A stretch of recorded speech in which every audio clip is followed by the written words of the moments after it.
গভীর নিশিতে একটা দুইটা তিনটার দিকে ওইটা তাহাজ্জুদের সালাতে দাঁড়ায় যায়, এই নামাজের মাধ্যমে যারা রবের সাথে সম্পর্কটা গভীর করেছে তাদের জীবনে কোনো ব্যর্থতা নাই, সফলতা।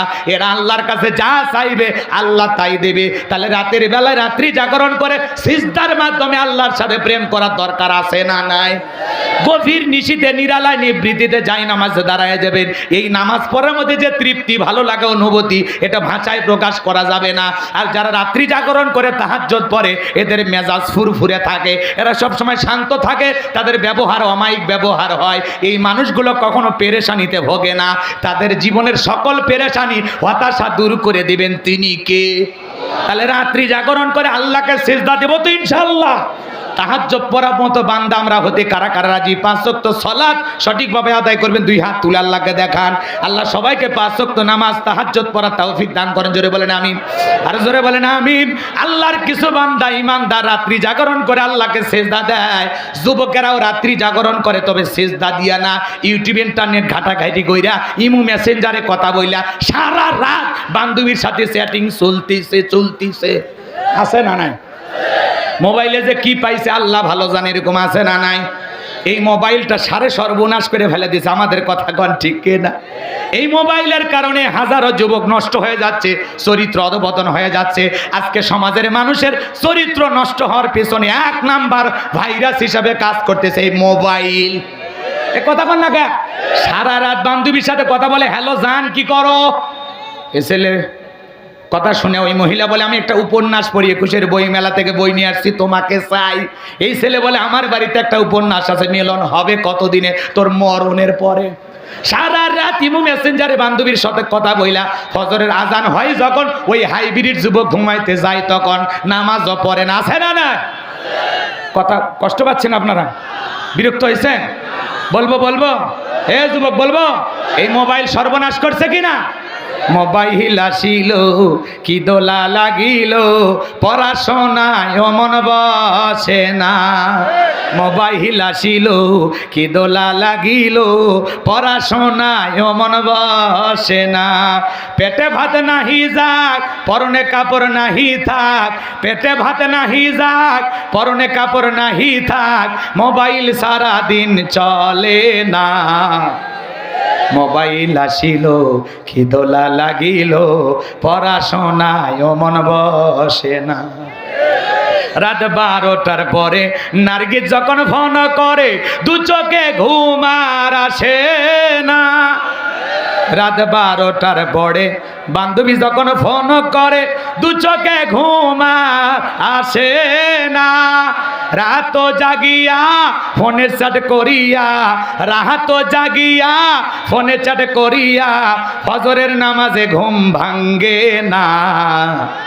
মোবাইল আসিল কি দোলা লাগিল, পড়াশোনায় মন বসে না। এ যুবকে ঘুমাইছে বলবো? মোবাইলের জ্বালা প্রেম প্রীতির মেলা, এখন আর পার্কে যাওয়া লাগে না। মোবাইলের মেলা প্রেম প্রীতির জ্বালা, এখন আর পার্কে যাওয়া লাগে না। বিছানায় বসিয়া কানিয়ার ফোন লাগাইয়া, বিছানায় বসিয়া কানিয়ার ফোন লাগাইয়া, কয় সোনা বন্ধু মোরে ভুইল না। মোবাইল আসিল কি দোলা লাগিল, পড়াশোনায় মন বসে না। পেটে ভাত নাহি যাক, পরনে কাপড় নাহি থাক, পেটে ভাত নাহি যাক, পরনে কাপড় নাহি থাক, মোবাইল সারা দিন চলে না। মোবাইল আসিল কি দোলা লাগিল, পড়াশোনায় মন বসে না। কথা বলে ঠিক কি না? এ যুবক নামাজ পড়বো কার জন্য? ফাসল্লি রব্বিকা, রবের উদ্দেশ্যে সালাত হবে একমাত্র আল্লাহ তাআলার জন্য। কথা বলেন ঠিক কিনা? আমার আল্লাহ ডেকে বলে, বান্দারে নামাজ যদি নামাজের মতো আদায় করতে পারো, 1 নাম্বার আমি আল্লাহ রিজিকের ব্যবস্থা করব, 2 নাম্বার তোমাদের কোনো ভয় থাকবে না, জানমালের নিরাপত্তা আমি দেব। আপনার আমার ভয় আছে না নাই? আপনি গাজীপুর সিটিতে বসবাস করেন, মনে করেন 2 লাখ টাকা নিয়ে আপনার এলাকায় আপনি আসবেন, মনে মনে ভাবতেছেন আল্লাহ রাত 2টা বাজে টাকা 2 লাখ নিয়ে বাড়ি পর্যন্ত যাইতে পারবো নাকি ছিনতাইকারীর কবলে পড়ে টাকা যান 2টায় হারাবো। আপনার আমার ভয় আছে না নাই? জোরে বলেন আছে না নাই? ভালো করে বোঝার চেষ্টা করবেন বাজান, যে কথা আমি বলতে চাচ্ছিলাম গভীর মনোযোগ দিয়ে শুনবেন। মেয়েটা কলেজে গেল, একা একা ফিরবে নাকি জামাই সাথী নিয়ে ফিরবে, ভয় আছে না নাই? মেয়েটা স্কুলে গেল, ভালোভাবে ফিরবে নাকি কারো লালসার শিকার হবে, ভয় আছে না নাই? আজকে মানুষের জানমালের কোনো নিরাপত্তা নাই। জানমালের নিরাপত্তা আসবে তখন 5 ওয়াক্ত সালাতে মাথা নত করে আল্লাহকে সিজদা দিবে যখন। সবাই কথা বলে ঠিক কি না? আমার ভাইয়েরা, লম্বা করব না, যে কথা বলতে চাচ্ছিলাম, 1 নাম্বার হলো ফসল্লি লিরাব্বিকা, রব্বির উদ্দেশ্যে সালাত আদায় করা। 2 নাম্বার হলো ওয়ানহার, কুরবানি করা। ওয়ানহার মানে কুরবানি করা। কুরবানি করা মানে খালি পশু ছাগল জবাই করা না, নিজের আমিত্বকে কুরবানি করা, অহংকারকে কুরবানি করা, নিজের ভিতরে থাকা পশুসুলভ আচরণকে কুরবানি করা। কথা কয় না? 7 জন ভাগে গরু কেনে, 4 জন দড়ি ধরে টানে, 3 জন পিছন থেকে ঠেলে, যেই গরুর উপরে বয়স্ক ভাতা ওয়াজিব। এমন দুর্বল গাইবি জবাই করা আছে না নাই? কুরবানির স্থান পর্যন্ত হাঁটে যাওয়ার শক্তি নাই। তখন হুজুর বলে, ভাই এমন দুর্বল গাবি জবাই করলে হবে না। তখন বলে, হুজুর দেখতে দুর্বল হলে ভিতরে অনেক গোস্ত আছে না নাই? এরকম কথা বলা যাবে না। আল্লাহ তাআলা বলেন তাসরুন নাযিরিন, চমৎকার একটা গাবি জবাই করো, আকর্ষণীয় হুষ্টপুষ্ট সুন্দর দেখা। কথা বলেন ঠিক কি না? একটু সুন্দর দেখে একটা গাবি জবাই করার দরকার আছে না নাই? কয় লাখ টাকার গাবি জবাই করলেন, আল্লাহ ওইটা দেখে না। আপনার এদিক খেয়াল করেন, যারা কুরবানি দিবেন 3টা জিনিস খেয়াল রাখবেন। 1 নাম্বার আপনার নিয়ত সহি হওয়া লাগবে, 2 নাম্বার টাকাটা হালাল হওয়া লাগবে, 3 নাম্বার নামাজি হয়ে তারপরে কুরবানি দেওয়া লাগবে। কথাকে বোঝা যায়? আর যারা কুরবানি দেবেন তাদের নিয়ত সহি, টাকা হালাল। আর আপনি যদি নামাজি হয়ে কুরবানি দেন, আমার আল্লাহ বলেন ওয়ালা কিয়ানালহু তাকওয়া মিনকুম, আল্লাহ বলে বান্দা কয় লাখ টাকা দিয়ে কুরবানি দিলা, আমি আল্লাহ ওইটা দেখি না, আমি দেখি তোমার অন্তর। তোমার যদি নিয়ত সহি থাকে, টাকাটা যদি হালাল হয়, তুমি যদি 10,000 টাকার দামের একটা ছাগল দাও, ওই ছাগলের রক্ত জমিনে পড়ার আগে আমি আল্লাহর দরবারে তোমার কুরবানি কবুল হয়ে যাবে। একটু চিৎকার মেরে বলেন সুবহানাল্লাহ। তাহলে কুরবানিও হবে একমাত্র কার জন্য? লোক দেখানোর জন্য কুরবানি দিনে হবে না। 2-4 লাখ টাকার গরু কিনে নিয়ে এসে রাস্তায় বাঁধে রাখে, কয় কার কুরবানি? কয় তালুকদারের। কয় তালুকদার সাহেব কত দিয়ে কিনছেন? কয় 5 লাখ। কয় ঠকেন না, জিতছেন। তালুকদার কয় আমি ঠকার মানুষ, পিছনে যে রান দেখা যায় 1 রানে 6 মণ গোস্ত। এরকম হিসাব নিকাশ করলে হবে? যাই হোক, কুরবানি নিয়ে অনেক কথা বলা যায়। অনেকে সুদ ঘুষের টাকা দিয়েও কুরবানি দেয়, আল্লাহ তাদের হেদায়েত দান করুক। জোরে বলেন আমিন। কুরবানি হবে একমাত্র কার জন্য? সালাত হবে যে রবের জন্য, কুরবানি হবে সেই রবের জন্য। এক কথায় মুমিন জীবনের সব ইবাদত আল্লাহকে রাজি খুশি করার জন্য। কথা বলেন ঠিক কি না? এইবার 3 নাম্বার আয়াত আল্লাহ রাব্বুল আলামিন বলেন ইন্না শানিয়াকা হুয়াল আবতার। আল্লাহু আকবার। আমার আল্লাহ ডেকে বলে, নবী গো, যারা আপনাকে লেজ কাটা নির্বংশ বলে আপনি মন খারাপ করবেন না। নবী গো, মনের মধ্যে কষ্ট নেবেন না। নবী গো, আপনার ছেলে সন্তানগুলোকে আমি আল্লাহ নিয়েছি, আপনি মন খারাপ করবেন না। ওই আবুল আহাবুদ বা সাইবা, ওদের বংশকে আমি আল্লাহ নির্বংশ করে দেব। আপনার ছেলে সন্তানগুলোকে শিশুকালে নিয়েছি, আপনি মন খারাপ করবেন না। আপনার কোটি কোটি রুহানির সন্তান আমি আল্লাহ জমিনে পাঠাবো, যারা আপনার জন্য জীবন দিতেও রাজি। বলেন আল্লাহু আকবার। আজ পৃথিবীতে 700 কোটি মানুষ, এর মধ্যে 200 কোটি মুসলমান। আমরা সবাই রসুলের রুহানি সন্তান। কথা কয় না কেন? নবী হলেন আমাদের কলিজার টুকরা। নবীজির অপমানে যদি না কাঁদে তোমার মন, মুসলিম নয় তুমি, মুনাফিক, নবীজির দুশমন। এই পৃথিবীর জমিনে নবীকে গালি দেবে যারা, অবৈধভাবে দুনিয়াতে জন্ম হয়েছে তারা। যারাই রসুলকে গালি দেবে ওদের জন্মের ঠিক নাই। ফ্রান্সের লোকেরা নবীকে গালি দিল, অকাত্য ভাষায় গালিগালাজ করলো, কার্টুন দেয়ালে দেয়ালে প্রদর্শন করলো, নাকটা বেঁকা করে দিয়া মুখের মধ্যে কয়েকটা দাড়ি লাগায় বলে ইনি মোহাম্মদ, জোরে কন্যা উযবিল্লাহ। আমার নবী কি দেখতে কার্টুনের মতো? আমার নবী হলেন পৃথিবীর সবচাইতে সুন্দর মানুষ। 1 নাম্বার সুন্দর মানুষটির নাম মুহাম্মদ রাসূলুল্লাহ সাল্লাল্লাহু আলাইহি সাল্লাম। যে নবীর চরিত্রের সার্টিফিকেট আল্লাহ দিয়ে বলেন ওয়া ইন্নাকা লাআলা খুলুকিন আযীম। নবী গো, আপনি হলেন পুত পবিত্র মহান চরিত্রের অধিকারী। আযীম আরবিতে এমন একটি শব্দ যার গভীরতা মাপা যায় না। কথা বলেন ঠিক কি না? ভালো করে বোঝার চেষ্টা করবেন। মক্কা নগরীতে একজন রসুলকে গালি দিয়েছিল, এর নাম ছিল ওলীদ বিন মুগীরা। নবীকে অকাত্য ভাষায়, আজে বাজে ভাষায় গালি দেয়।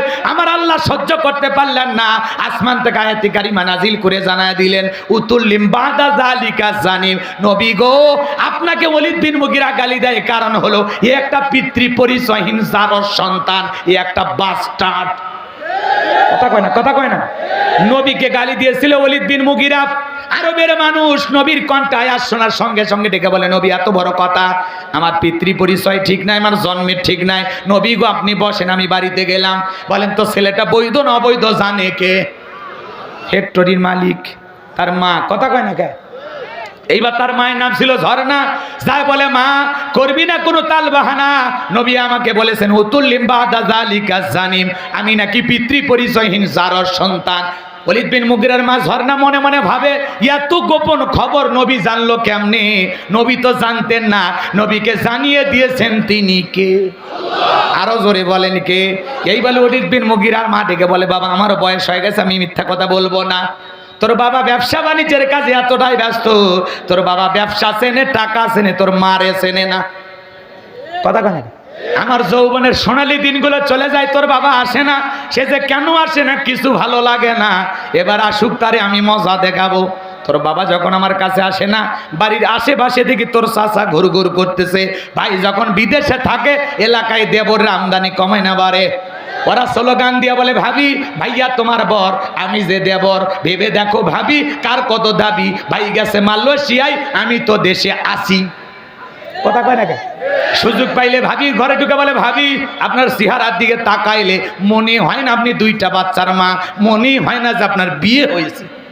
ভাবি হলো ডিজিটাল ভাবি, দেখে বলে, তুমি শুধু এই কথা বলো, তোমার ভাই তো বলে না। কথা কয় না? রাগ করেছেন আপনারা? বিরক্ত হয়েছেন আমার কথায়? হতেও পারেন, কোনো আপত্তি নাই। ভাবি যদি ইমানদার নেককার দিনদার হইতো, ডেকে বলতো, কুল্লিল মুমিনিনা গুদ্দুনা মিন আবসারিহিম, হে দেবর, মমিন পুরুষের দৃষ্টি থাকবে নিচের দিকে, আমাকে দেখার অধিকার তোর ভাইয়ের আছে, তোর জন্য আমাকে দেখা জায়েজ নাই, এখনই ঘর থেকে বের হয়ে যা। কথা কয় না? মা বোনদেরকে বলি, মা দুইটা পুরুষ হইতে সাবধান, একটা হলো দেবর আর একটা হলো দুলা ভাই। এরা হলো মৃত্যু তুল্য, এরা হলো বিষাক্ত সাপের চাইতেও ভয়ঙ্কর। দুলা ভাই যখন বাড়িতে বেড়াতে আসছে, শাশুড়িটা হলো সব চাইতে খারাপ। নিজের হাতে খাবারের প্লেটটা রেডি কইরা 14 বছর 16 বছরের যুবতী শালীকে দুলা ভাইয়ের কাছে বলে যায়, এই খাবারের প্লেটটা তোর দুলা ভাইকে দিয়ে আয়, শিয়ালের কাছে মুরগি পাঠাচ্ছে। কথা কর না কেন? শাশুড়ি হলো মায়ের মতো, শালী এই যে যুবতী শালী দুলা ভাইয়ের সাথে দেখা করা জায়েজ? কথা কর না আপনারা? জায়েজ আছে?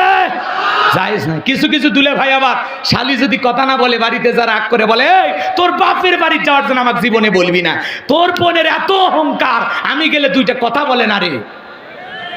এরকম দুলে ভাইকে জুতা পিটা করা লাগবে। কথা কন ঠিক না? হ্যাঁ, স্লোগান দেন, সাবানের সাথে হুইল ফিরি, তোর ফিরির 12টা বাজাবে আল্লাহ। মজা করো শালীর সাথে, আল্লাহ হেদায়েত দান করেন, জোরে বলেন আমিন।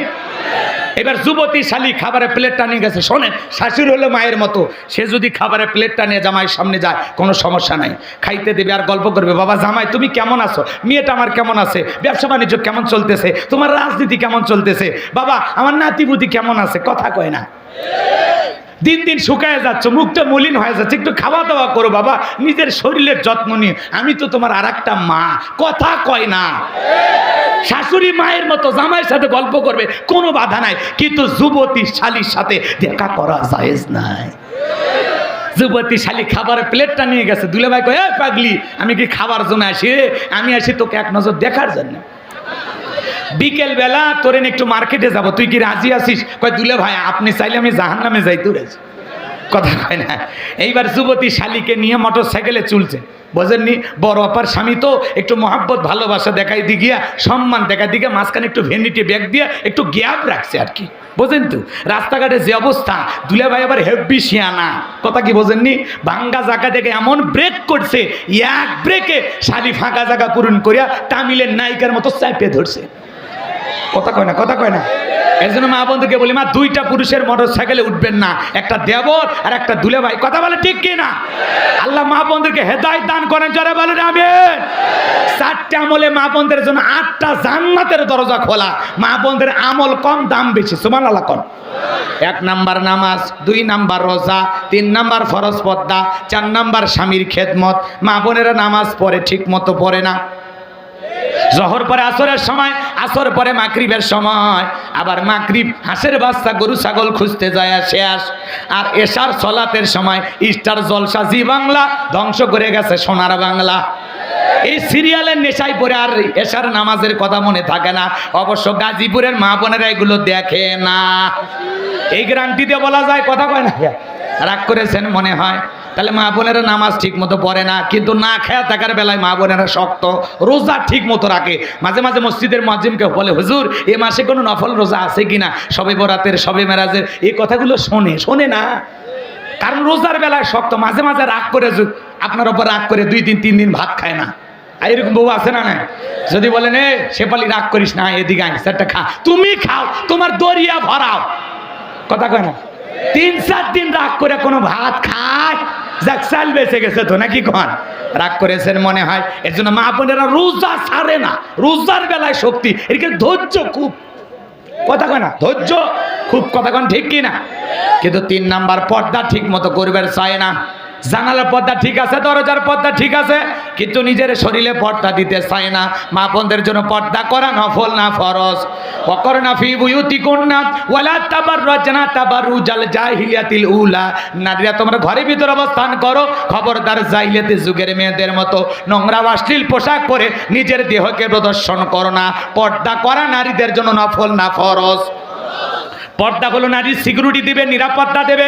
পর্দাশীল নারীর ওপরে আল্লাহ রহমত নাজিল হয়। যে নারী ঢিলা ঢালা বোরকা পরে, হাত মোজা পা মোজা লাগাইয়া রাস্তাতে হেঁটে যায়, মনের অজান্তে শ্রদ্ধা সম্মানে মাথাটা নত হয়ে আসে।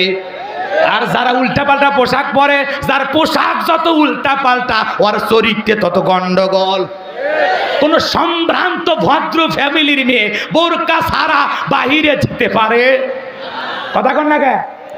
আপনার বউ, তাকে বোরকা পরানোর দায়িত্ব আপনার আমার আছে না নাই? হুজুরের ওয়াজ দিয়ে বোরকা পরবে, কাল সকালে যখন বোরকা ছাড়া বাইরে যাবে, এই শেফালি বোরকা পর, তখন বলবে হ্যাঁ আমি কি বুড়ি হয়ে গেছি যে বোরকা পরে বাইরে যা লাগবে? এই বুড়ি হলে তোর দিক কেউ তাকাবি না, এই বয়সে দোকানপাট ঢাকে বাইরে যা। কথা কন ঠিক কিনা? মা বোনদেরকে পর্দায় রাখবেন তো ইনশাআল্লাহ। আমার ভাইরা ছোট্ট একটা কথা 1 মিনিটে বলে দিয়ে যাব। মন খারাপ করছেন? হযরতে ফাতেমা বিশ্বনবীর বাড়িতে যা ডাক দেয়, বাবা দরজা খুলে দাও। বিশ্বনবী দরজা খুলে দিলেন। হযরতে ফাতেমা তাকায় দেখেন নবীজি এত কান্না করেছেন, কাঁদতে কাঁদতে নবীজির দাড়ি মোবারক ভিজে গেছে। হযরতে ফাতেমা ডেকে বলে, বাবা একা একা ঘরের দরজা বন্ধ করে কেন কান্না করেন? আমার মা খাদিজার কথা ভেবে কি কান্না করেন? চাচা আবু তালেবের কথা ভেবে কি কান্না করেন? কি হয়েছে গো বাবা? কোন ব্যথায়, কোন কথায়, কিসের কষ্টে আপনি কান্না করেন? আমার নবী ডেকে বলে, মা ফাতেমা আমি তোর মা খাদিজার কথা ভেবে কান্না করি না, চাচা আবু তালেবের কথা ভেবে কান্না করি না। আমি কেন কান্না করি মা? আমাকে যখন জিবরাইল মেরাজ করতে নিয়ে গেল মা, জান্নাতটা ভ্রমণ করার পরে, জান্নাত দেখার পরে মনটা হয়ে গেল খুশি। এত নিয়ামত দিয়ে আল্লাহ জান্নাত সাজাইছে, দিলটা হয়ে গেল খুশি। আল্লাহর কাছে দোয়া করলাম বেশি বেশি আমার গুনাহগার উম্মত যেন হয় জান্নাতবাসী। সুবহানাল্লাহ বলবেন না? এরপরে জিবরাইল ডেকে বলেন, নবী চলেন আপনাকে একটু জাহান্নামটা দেখায়। এরপরে আমাকে যখন জাহান্নামের ভিতরে প্রবেশ করানো হলো, আমি তাকায় দেখি মা ওই জাহান্নামের ভিতরে পুরুষের চাইতে নারীদের সংখ্যাই হলো অধিক পরিমাণে বেশি। আমি তাকায় দেখি মা এক শিরোন নারীদের চুলের মুঠিগুলো আসমানের দিকে তুলে ধরা হয়েছে, পা থেকে মাথা পর্যন্ত জাহান্নামের আগুন দাউ দাউ করে জ্বলতেছে। মা গরম পানি যেরকম থকবক থকবক করে, ওই মহিলাদের শরীরটা জাহান্নামের আগুনে জ্বলতেছে আর থকবক থকবক করতেছে। ওদের চিৎকারে মনে হয় আসমান জমিন ভেঙে পড়বে। মা আমি একবার তাকাইয়া আর তাকাইতে পারলাম না। আমি তখন জিবরাইলকে ডেকে বললাম, ভাই জিবরাইল এই নারীদের কি এমন অপরাধ, কেন তাদেরকে এইভাবে শাস্তি দেওয়া হচ্ছে, জাহান্নামের আগুনে জ্বালানো হচ্ছে, পোড়ানো হচ্ছে, কি অপরাধ আমাকে একটু বলো। জিবরাইল ডেকে বলে, নবী এই সমস্ত নারী তো তারাই যারা দুনিয়াতে মাথায় কাপড় দিত না, বেপরদায় চলাফেরা করতো, স্বামীর কথা মানতো না, এই জন্য আল্লাহ তাআলা এইভাবে জাহান্নামের আগুনে জ্বালাইতেছে। এই কথা শোনার পরে হযরতে ফাতেমা ডেকে বলে, বাবা এই যদি হয় জাহান্নামী নারীদের যন্ত্রণা, এই যদি হয় জাহান্নামী নারীদের শাস্তি, বেপরদায় চলার কারণে এই শাস্তি যদি আল্লাহ তাআলা দিয়ে থাকে, ও নবী গো আমি ফাতেমা আজ থেকে আর আরো বেশি করে পর্দার গুরুত্ব বাড়াবো। হযরতে ফাতেমা জান্নাতি নারীদের লিডার হওয়ার পিছনে, সর্দারনি হওয়ার পিছনে এক নাম্বার বড় গুণ হলো হযরতে ফাতেমা সবচাইতে বেশি পর্দার গুরুত্ব দিত। চিৎকার মেরে বলেন আল্লাহু আকবার। ও গাজীপুরে বসবাস করা বিভিন্ন জেলার মা বোনেরা শুনে যান, মা আপনার তো ফাতিমার উত্তরসূরি, খাদিজার উত্তরসূরি, রহিমার উত্তরসূরি, মারিয়মের উত্তরসূরি মা, আপনারা কেন বেপরদায় চলাফেরা করবেন মা? জীবনে যে জায়গায় যাবেন, যেখানে কর্ম করেন, যেখানে কাজ করেন মা, বেপরদায় চলাফেরা করবেন না মা, পর্দা করে যাবেন মা, বেপরদায় চলাফেরা করবেন না মা। আমার মা বোনদেরকে আল্লাহ পর্দা করার তৌফিক দান করুন, জোরে বলুন আমিন। হযরতে ফাতেমা মৃত্যু পর্যন্ত পর্দার কথা ভুলে যান নাই। ওদিকে কথাগুলো বলতে গেলে আধা ঘন্টার সময় আরো বেশি লাগবে, এত সময় আমার হাতে নাই। মা বোনদেরকে অনুরোধের ভাষায় বলে যায়, মা পর্দা করবেন। 4 নাম্বার হলো স্বামীর খেদমত করবেন, স্বামীকে সন্তুষ্ট রাখার চেষ্টা করবেন। তিরমিজি শরীফের হাদিস, যে নারী রাতের বেলায় স্বামীকে খুশি করার জন্য সাজাগোজা করে, সাজতে গিয়ে যে সময়টা যায়, নফল নামাজ দাঁড়ায় দাঁড়ায় পড়লে যে সব, নফল নামাজ দ্বারা পড়লে যে সবটা পাওয়া যাবে, শুধুমাত্র স্বামীর জন্য সাজাগোজা করতে গিয়ে ওই সময়টা ব্যয় করলে নফল নামাজ পড়ার সব আল্লাহ তাআলা মা বোনদের আমল নামায় লিখে দেবেন। এমন ভাবে সেজে গুজে থাকবেন যাতে দরজা খোলা মাত্রই আপনার স্বামী আপনাকে দেখে খুশি হয়, হৃদয়টা ভরে যায়, চক্ষুটা শীতল হয়ে যায়। কথা কয় না? এই পাগলিরা স্বামীর সামনে চেরা শাড়ি পরে থাকে, সেরা 3 পিস পরে থাকে, যাতে বুঝাই দিতে ফুটে হয়ে গেছে আর একটা কিনে দাও। এদিকে শোকেজে 365টা তোলা আছে। কথা কয় না? স্বামীর সামনে থাকে চাকরানির মতো। আর যদি শুনছে বিয়ের বাড়ির দাওয়াত অথবা মার্কেটে যাবে, কি সাজে রে ভাই। হ্যাঁ, দুপুর 12টায় গোসল শেষ, 2টা পর্যন্ত সাজে। স্বামী জোহরের নামাজ পড়ে এসে কয়, কি রে তোমার সাজা হয় নাই, চলো দাওয়াতের বাড়িতে কখন যাবা? এত সাজা লাগবে কেন? তখন বলতেছে, সাজবো না, বিয়ের বাড়িতে গেলে মানুষ প্রশ্ন করবে কার বউ? নয়নের বউ। আমি কি আমার জন্য সাজি, তোমার জন্য সাজতেছি? কথা কয় না কেন? এ পাগলি, স্বামীর জন্য সাজলে রাতের বেলায় একা একা সাজা খালি স্বামীকে দেখাবা। প্রত্যেকটা নারী সাজবে শুধুমাত্র তার স্বামীর জন্য, মার্কেটে যাওয়ার জন্য না, বিয়ের বাড়িতে দাওয়াত খাওয়ার জন্য না, বাপের বাড়ি যাওয়ার জন্য না। সাজবে কার জন্য? পাগলিরা বোঝে না। রাগ করছেন আপনারা? মন খারাপ করছেন? করেন, সমস্যা নেই। আমি জানি আসলে আপনাদের কর্মব্যস্ততা আছে, আপনাদেরকে এত রাত পর্যন্ত শোনে কি লাভ, কি কষ্ট দিয়ে আমার লাভটা কি বলেন? এখন আমরা দোয়ার দিকে যাবো, কষ্ট হচ্ছে আপনাদের না? মা বোনদেরকে আল্লাহ পর্দা করার তৌফিক দান করেন, জোরে বলেন আমিন। তাহলে ওলীদ বিন মুগীরার মায়ের কথা মনে আছে না? এ যুবকে মনে আছে? মোবাইল আছে? কষ্ট হচ্ছে আপনাদের? এবার ওলীদ বিন মুগীরার মা বলতেছে, বাবারে তোর চাচারে দিয়া ভালোবাসা বিনিময় করেছিলাম, যার ফলে তোর জন্ম হয়েছে। নবী যে তত্ত্ব দিয়েছে 100% সত্য। তোর বাপে তোকে জন্ম দেয় নাই, দিয়েছে তোর চাচাই। কথা কোন ঠিক কিনা আমার ভাইয়েরা?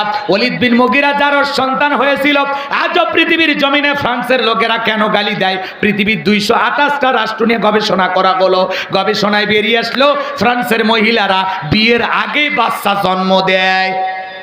বিয়ের আগে যদি বাচ্চা হয়, এটা বৈধ না বৈধ? ওটা হালাল জাদা না কি জাদা? কথা কি বুঝতে পারছেন? এই জন্য বাজান আমার, পৃথিবীর যেই দেশেই হোক না কেন, বাংলাদেশ হোক আর ওই ফ্রান্স হোক, পৃথিবীর যেই দেশেই নবীকে গালি দেবে যারা, নিঃসন্দেহে অবৈধ যারও সন্তান তারা। তুমি আমার বাপকে গালি দাও সহ্য করবো, মাকে গালি দাও সহ্য করবো, আমার দলকে গালি দাও সহ্য করব, কিন্তু বিশ্ব নবী হলেন আমাদের কলিজার টুকরা নবী। সেই নবীকে নিয়ে যদি কেউ কুরুচিপূর্ণ মন্তব্য করে, বাজে ভাষায় গালি দেয়, নবীকে আশেপাশে কথা বলে গালি দেয়, ওই সমস্ত নাস্তিক বেঈমানদের বুকের ওপরে সইরা ওর জিহ্বা টান দিয়ে ছিঁড়ে কুকুরকে খাওয়াই দেব। নবীজির অপমান বরদাস্ত করা হবে না, মেনে নেওয়া হবে না। নবীর ইজ্জত সম্মান রক্ষা করার জন্য কারা কারা জীবন দিতে প্রস্তুত? হাত তুলে দেখা। লিল্লাহে তাকবীর। হাত নামা। নবীজির অপমানে যদি না কাঁদে তোমার মন, মুসলিম নয় তুমি মুনাফিক, নবীজির দুশমন। নবীর ভালোবাসা 100% কলিজায় থাকা দরকার আছে না নাই? তুমি আমার নবীরে গালি দেবার আমি আঙ্গুল চুষবো, তোর জীবনের বারোটা বাজায় ছাড়বো। আমার নবীকে নিয়ে কাউকে কোনো টিপণ্য, কুরুচিপূর্ণ, কুরুচিপূর্ণ বাজে ভাষায়, অকাত্য ভাষায় গালিগালাজ করতে দেয়া যাবে না। মাঝে মাঝে আসাদ নূরের মতো কিছু কুলাঙ্গা কয়েকদিন আগে রসুলকে বলেছিল ডাকাত, নারী লোভী, জোরে কন নাউজুবিল্লাহ, আরো জোরে বলেন নাউজুবিল্লাহ। এই সমস্ত নাস্তিক বেঈমানদের দাঁত ভাঙা জবাব দেওয়ার জন্য আমাদের প্রস্তুত থাকা দরকার আছে না নাই? নবীকে নিয়ে কেউ বাজে কথা বলবে আর আমরা রসুলের রুহানি সন্তান, আমরা রসুলের উম্মত, জীবিত থাকতে মেনে নেব? জোরে বলে মেনে নেব? মানি না, মানব না, মানতে পারি না, আল্লাহ রসুলের অবমাননা। মানি না, মানব না, মানতে পারি না, আল্লাহ রসুলের অবমাননা। অবমাননাকারীরা রক্ষা পাবে না। মানি না, মানব না, মানতে পারি না, আল্লাহ রসুলের। এগুলো গান তো গাইবি না তোরা।